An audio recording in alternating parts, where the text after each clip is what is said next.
jurors have well in mind the limiting instructions, and on that basis, the court overrules the objection. Proceed.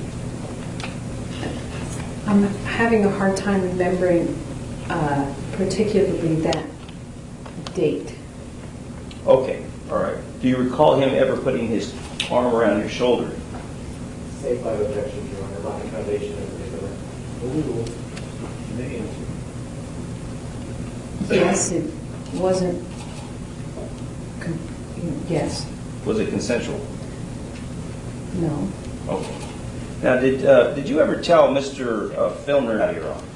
Because 352 objection exceeds 1101, and I overrule number 3, relevance lack of foundation. Overruled. You may answer. I told him he had to leave my office because he was trying to kiss me. And did he say anything to you with respect to whether you should take your clothes off?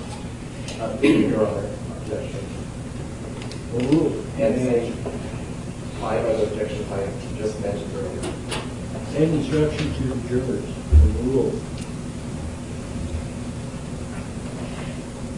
Yes. What did he Before he say? tried to kiss me, he said, "Wouldn't it be great if we could take our clothes off? I've loved you forever. I'm infatuated with you. I'd love to someday get married. I know someday we will get married." Okay. And then when you told him to get out of your office, what was his response? At first he started to leave, and then he turned around and he said, "I'm the mayor. I can go." That occasion. We were at a senior staff meeting in the mayor's conference room, and the deputy chief of staff told Mr. Filner that he could no longer stand by and allow the hostile workplace where many of the women in the office were upset about how Mayor Filner was treating them.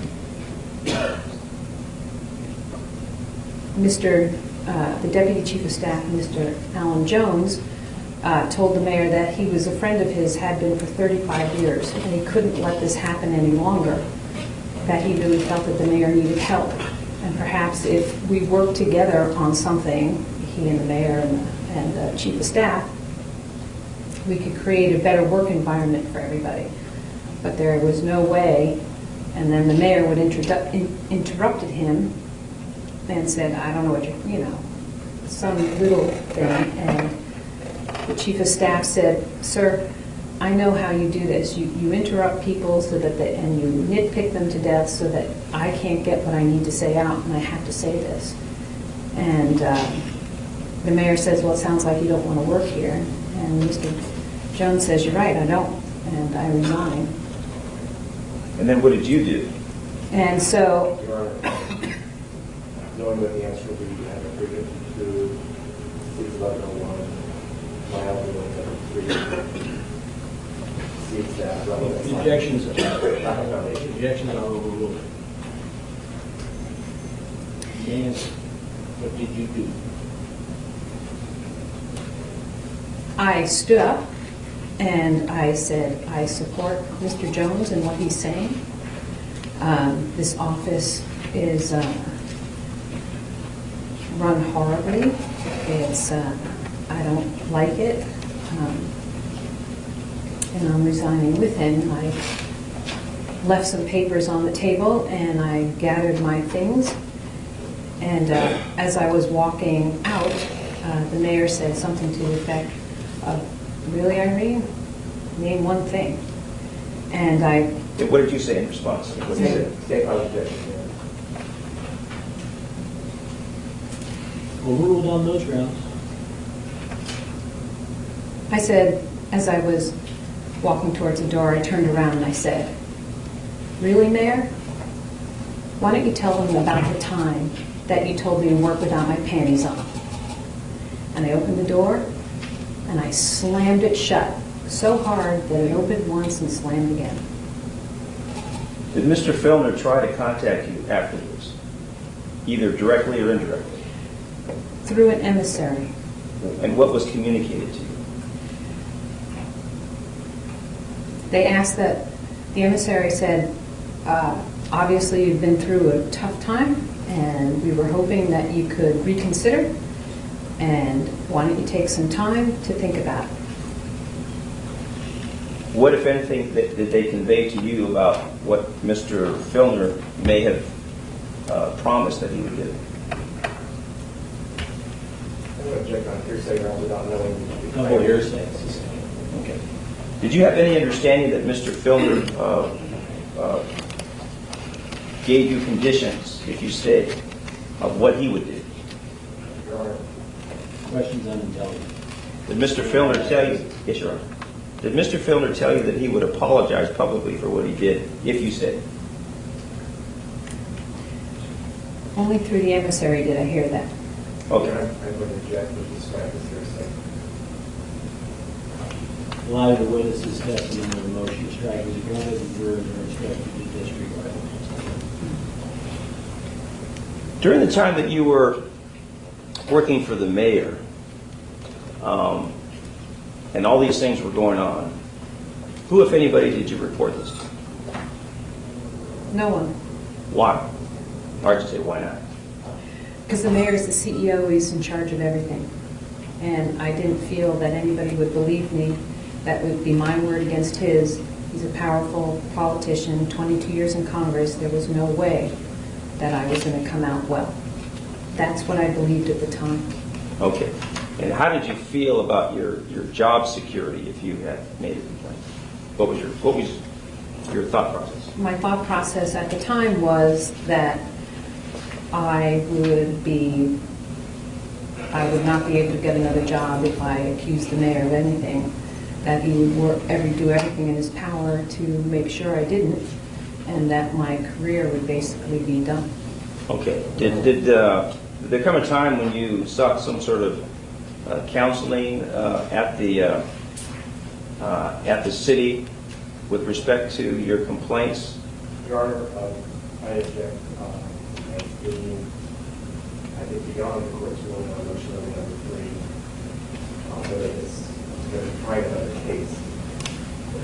It's reaching that level, but I'm going to overrule the objection and ask you this question, which calls for a yes or a no.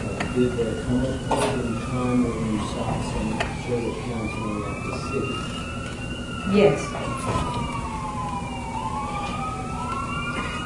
What, if anything, were you told by the person that was receiving your complaint that caused you concern, if any, about the mayor finding out about your complaint? Your Honor, leading question, lack foundation. Sustained under the grounds vaguest of time. Yes, Your Honor. Let me rephrase the question so it's better pitched. Did you follow through with your counseling? No. Why not? When I questioned the employee assistant program counselor about who had the ultimate authority over the records that were kept about employee counseling, she said that her boss did, and when I asked who was her boss's boss, she said, well, I guess the mayor. So there was no way I was ever going to talk to anybody at the city. Okay.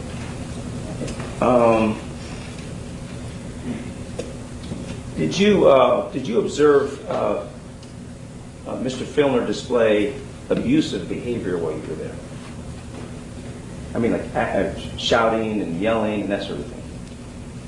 Yes. And was that ever directed toward you? Yes. Give us some examples. Objection, Your Honor.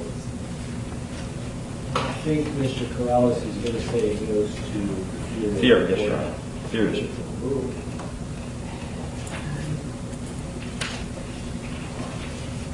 In January 2013, when I was finalizing the State of the City address, at a very late stage, within an hour of of the mayor having to deliver that particular speech. He was not satisfied with some of the things that were written, and he was irate and screaming and yelling at me about being incompetent, as he did the same thing with my deputy, with the press secretary. It was really difficult to deal with, but I figured I could handle screaming and yelling. Okay. And was that the only time that you saw him display anger and abusive behavior? No, it was screaming at people seemed to be the way he would get things done. Okay. Did you ever have an occasion to observe what effect Mr. Filner's abusive behavior had on women, like, for example, a receptionist or anybody in the office? One of the receptionists who sat outside. Sorry to interrupt you, ma'am, but I don't think you're answering the call of the question. Yeah. If you had an occasion to observe what Mr. Filner's behavior had on him. Thank you, Your Honor. Yes. And what was that? What did you observe? Your Honor, I'm going to get 352, 1101, report dealing on it, number 3, relevant Black Foundation.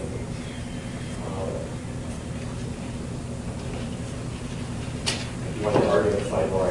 No, I don't. Response? Yes, Your Honor. It goes to his treatment of women in the office. I'm going to sustain the objection on 352 grounds. Yes, Your Honor. Thank you. Did you ever become aware that Mr. Hall was transporting women home because of abusive behavior that Mr. Filner displayed toward them? Objection leading. Overruled. You may answer. I was aware that he did that one time Okay. And what was the reason for that? because the woman was so upset she didn't think she could drive home safely. Okay. All right. Those are all the questions I have. Thank you very much. What's the time estimate, Mr. Shapes? Your Honor, I have no questions for Ms. Harvey. She needs to. Very well. Thank you, Matthew. You are excused. Thank you, Your Ladies Honor. and gentlemen, time for the mid-afternoon recess. Please remember the admonition. Don't discuss the case amongst yourselves. Don't form or express any opinions about the case. Please, folks, no research, internet-aided or otherwise, on any subject connected with the case. Enjoy your break. We'll see you back here about 20 past.